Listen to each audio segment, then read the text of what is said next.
I got best in the dark, by yourself. Pass the phone over, microphone over to Mike, I'll flash it. Go. Everyone tuned in. First of all, I'd like to welcome been welcomed. It's Johnny. If people have seen the book that's been written about the Cougars, two marvellous books.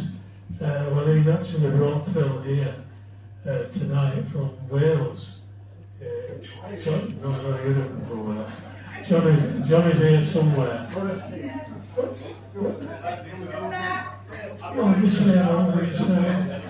Everybody knows who he is. He's a marvellous author, and it's good to see him in his brought up. Okay, I've got a few questions here, Phil. I thought you would have. That's right, yeah. What attracted you to joining us at Keighley in 1994? I'd just been coaching Witness before I came here. Witness were a pretty special team. And we went all the way to Wembley. We beat Leeds in the semi-final, who had a fabulous team. They had a real backbone of Hanley, Schofield and Gregory, and we put 40 odd points on them, but then lost in the final to Wigan. But when all that was happening, what I didn't know was that the club was going bankrupt.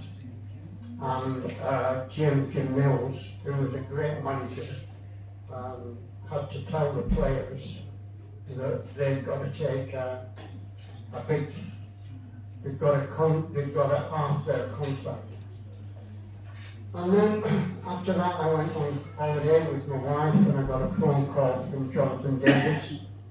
And Jonathan said, "Phil, what the bloody hell's happening with the club?" So I said, "Well, what's happened?" He said, "Well, they've just given me to Warrington."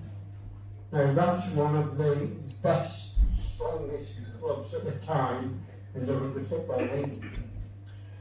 And all came for me, and I had a meeting with them, and they asked if I would take over the coaching. And then they said, "But you'll have to come and live in Hull." Well, I've got 3 kids at that time, and I wasn't prepared to move. So I came here. And within 6 months, I realised that this club were better organised and would be more successful than Witness. And it was mainly down to these 2 guys. I don't tell you how you pinch me from down. Well, I was speaking to Nosy in the office at Witness, and there's a car pulled up, a red one, with a beep, beep, beep, and looked out of the window. And it was this guy here, and I thought, what the bloody hell is he doing? I was sitting next to the manager of Witness anyway. He said, "Phil, we'd like to talk to you." So I came over here and saw the match against Batley. And for a quarter of the match, all they did was kick shit out of one another. It's a real tough game. And I thought, well, I like that, I think, that'll be good for us. So these 2 came over to my house and chatted to my kids and chatted to my wife. I joined them, and when I look back of all the things that I've done in my career, the one thing that really delights me is this club and these 2. They've been absolutely superb. And you can't understand how important that you guys are, the spectators. And because of the way Michael used this here, we've got everybody singing, and the way this guy helped me with the coaching by taking pictures of the mixed opposition. And they were so, how can I say, professional. And the thing that perhaps made the difference between the club that I've just mentioned and here was you guys. Because you guys, the spectators, you made so much noise, you were so strong behind us. When we went a long journey, you were still there, and you gave the players an incentive to play at the best.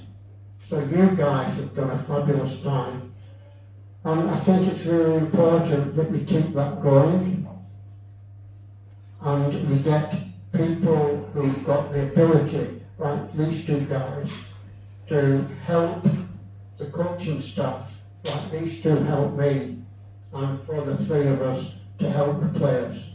But for me, it's been a superb experience coaching Keighley Cougars.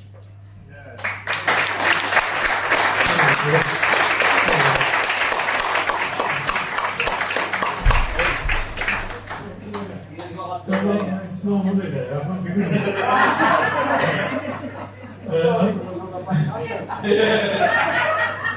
I'd just like to carry on from what Phil was saying there. They had a marvellous man in Jim Mills, who was a big man.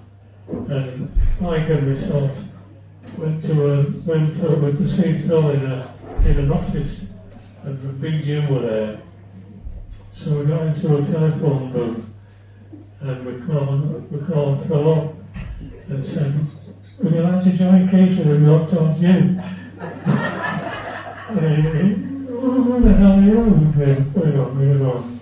Anyway, Jim found out, and he said, "Why you pick me? I don't know." He says, "I'm going to find that O'Neill, and I'm going to kill that bastard." And so I had to ring him up, and he was staying in a cafe somewhere on the waterway. And he said, "I want to see you, boy. I want you here at 1 o'clock. "Yes, Jim, I'll be there." So I got there, and he said, "What do you think you're doing taking my coach?" I said, "Well, he must want to go." He said, "Well, I've got to congratulate you, because we couldn't do it that way. But you scared of me." I went, "Oh, petrified Jim." He said, "Good." And it was marvellous run with Jim. And we got Phil, and we're so pleased. Now, just before we go, Phil, I've got my mate here, who was in a bad accident in this time, Mike. And I'd just like him to ask a question. Which one of the players it doesn't have to be the best player to think you had the greatest impact? One of the things that I've missed to talk about, talked about these guys, and I've never come across people that have helped me so much at the club. I've talked about you guys as spectators and the way you got behind us and you travelled all over wherever we played. But the most important thing are the players. And because of these two helping me and my coaching staff to put together a really exciting group of players. And they're the guys that should be up here, not coaches, but the players. It's the players that do the work. And the most important thing about coaching is winning. That's what it's about. A coach goes to a club to win something. And you need your players and your spectators behind you to do that. And the players that I had, that we had, playing at that time, the Keighley Cougars, were absolutely fabulous. So as far as I'm concerned, it's a big thank you to them. Thank you. Hey, come on, big hand. Now, big hand for everybody else. For you, Phil. Yeah. I've got a funny story for you. So yeah, I went round the room, spoke to some fans, and kind of asked for questions about what's the one thing you remember about it. And someone told a story that their sister still tells to this day. It's her party piece. When she was about 8, don't you remember we got promoted just a few years ago, and there ended up being an incredibly large conga line on the pitch. Big conga line, big line. I think this is when the Calvert came out, and she tells the story. She said, I was in the conga line, I was only young. The Cougar conga line, all that, and they were all there, and I don't know what you're talking about. And I said, well, what do you remember about it? And she still tells this story. She was there, she was in the line, somebody had her shoulders, and all they saw her again was feet coming in. Kicking away, look round, and it was you.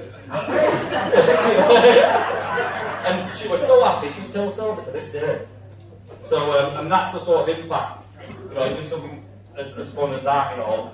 When we win, you know, spectators, players, coaches, you know, everyone comes in, everyone joins in, and I think that's the spirit you just kind of get with all that. So thank you very much, and thank you for joining us.